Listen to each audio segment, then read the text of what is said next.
Customer মেসেজের reply দিচ্ছে না এবং মোবাইল ফোনও বন্ধ।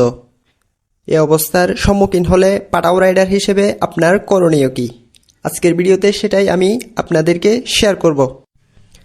অর্ডারটা আসছে স্ন্যাকজা থেকে, যাবে কুলসি 1 নম্বর রোডে। আমি ছিলাম নাসিরাবাদ হাউজিং সোসাইটিতে।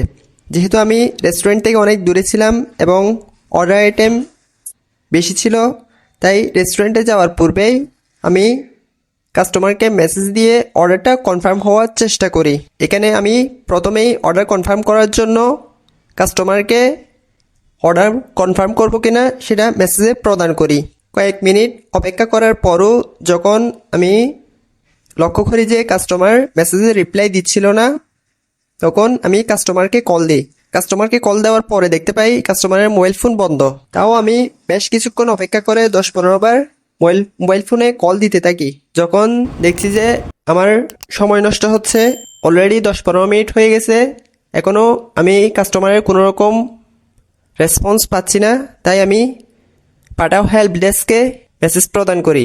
পাঠাও হেল্প ডেস্কে মেসেজ প্রদান করলে আপনি অবশ্যই কাস্টমারকে যে অর্ডার কনফার্ম করার মেসেজ দিছিলেন ওইটা অবশ্যই স্ক্রিনশট প্রদান করবেন। এরপরে কাস্টমার যে মোবাইল ধরতেছে না অথবা মোবাইল ফোন বন্ধ, এই বিষয়টিও তাদেরকে অবহিত করবেন। এই দুইটি বিষয় কনফার্ম না হওয়া পর্যন্ত আপনি তাদেরকে হেল্প ডেস্কে মেসেজ প্রদান করবেন না।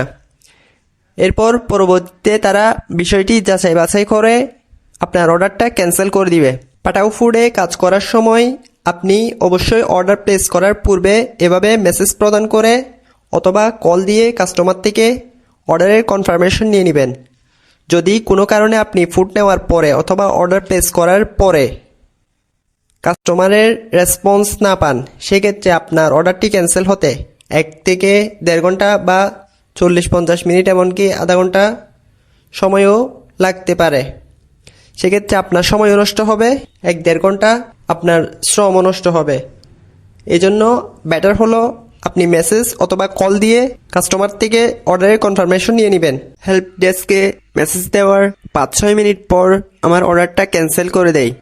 আপনারা চাইলে এভাবে খুব সহজেই পাঠাও ফুডের অর্ডার ক্যান্সেল করতে পারেন যদি কাস্টমার রেসপন্স না করে। ভিডিওটি ভালো লাগলে লাইক, কমেন্ট, সাবস্ক্রাইব করে পাশে থাকুন।